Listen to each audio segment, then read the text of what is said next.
Hello, welcome to Off the Shelf. Tonight, I'm going to be reading what's left of Chapter 8 2, Resident Evil Zero Hour. Enjoy. Billy pulled her out of the hole, using his body as leverage, pulling her practically on top of him.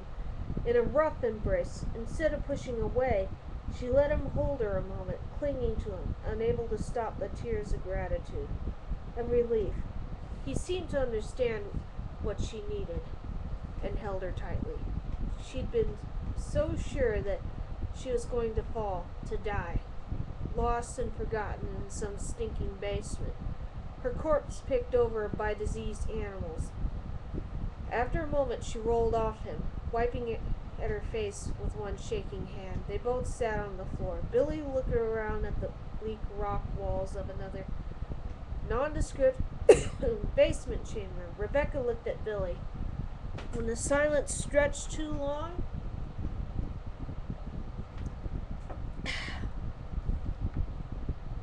she reached out, put a hand on his arm. "Thank you," she said. "You saved my life. Again." He glanced at her, looked away. "Yeah, well, we have that truce thing, you know."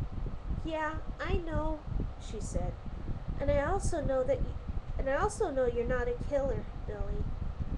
Why were you on your way to Ragathon? Were you really involved in those murders?" He met her gaze evenly. "You could say that," he said. "I was there, anyway." "I was there." That wasn't the same thing as actually killing anyone. "I don't think you killed your escort earlier tonight. I think it was one of these creatures and you just ran," she said. "And I know I haven't known you for very long. But I don't believe that you murdered 23 people either." "It doesn't matter," Billy said, staring at his boots. "People believe what they want to believe." "It matters to me. It matters to me," Rebecca said, her voice gentle. "I'm not going to judge. I just want to know what happened." He was still, staring at his boots, but his gaze had gone distant, as if seeing another time, another place. "Last year, my unit was sent to Africa to intervene in a civil war," he said. "Top secret. No U.S. involvement, you understand? We were supposed to raid a guerrilla hideout. It was summer, the hottest part of summer, and we were dropped well outside the strike zone, in the middle of a dense jungle. We had to hike in a ways." He trailed off a moment, reaching for his dog tags, holding them lightly. When he spoke again, his voice was even softer. "The heat got half of us. The enemy got most of the rest, picking us off one at a time. By that time, we got to where the hideout was supposed to be. There were only 4 of us left. We were exhausted, half crazy, sick with the heat, sick with heart sickness, I guess, watching our buddies die. So when we reached the incident coordinates, we were ready to blow all of them away. Make someone pay, you know."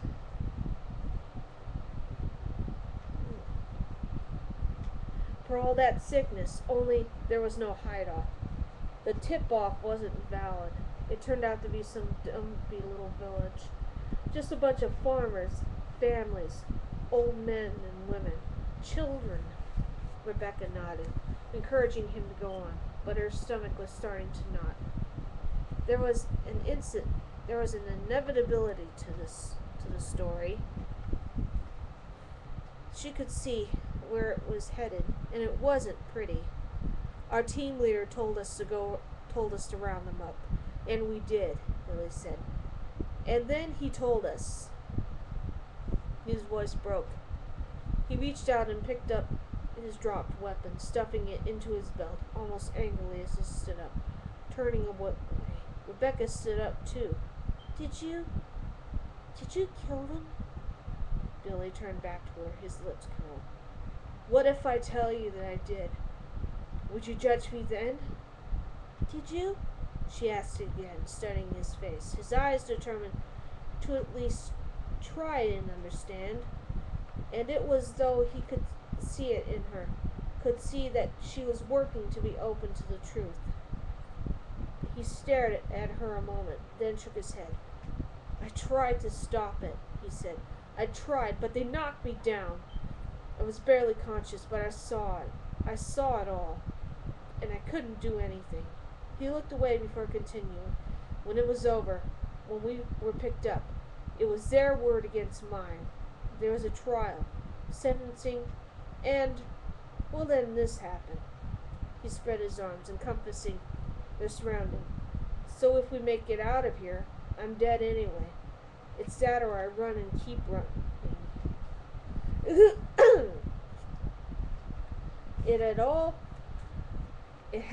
It all had the ring of truth.